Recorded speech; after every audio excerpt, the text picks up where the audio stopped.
Okay, just got back from Sherlock Holmes.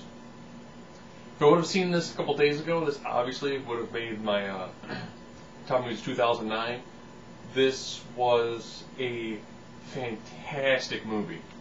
You know, the repartee and the rapport between Watson and Holmes, or Jude Law and Robert Downey Jr., was good. I mean, great rapid fire succession when they're doing their back and forths. Good, felt natural, it worked.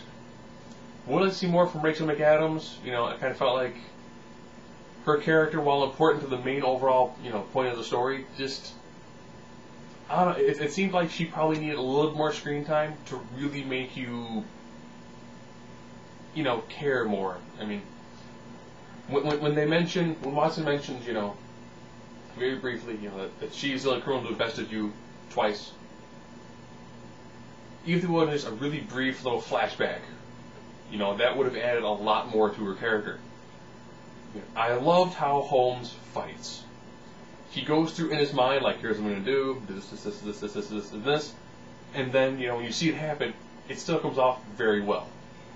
A lot of the fight sequences, they do a lot of the slow motion, almost like stop time sort of things. And with this, it works to really show the full extent of the injuries being done in some actual fighting. Now, the plot, for the most part, it's more on action than it is on real mystery. You can tell this is an updated Sherlock Holmes, where in the past you would have seen a lot more in the way of the mystery and the whodunit and less in the action. This one, the mystery and the whodunit is still there. It's just kind of second in the list of things that need to be taken care of during the storyline, with action kind of being in the forefront.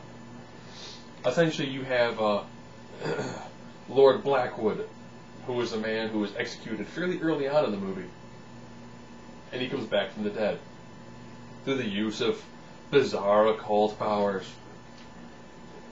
Really can't go too much into the plot, because certain spots, if you try to give a little bit of information, you can really, really ruin the overall plot, the tone of this movie.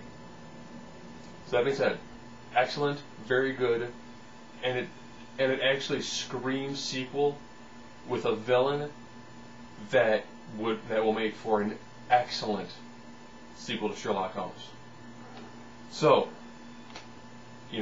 definitely a phenomenal movie. It came out at a great time. December's kind of a slower time.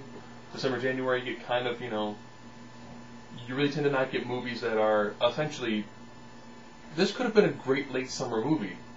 It has that nice blockbuster feel to it, but it also has very good acting.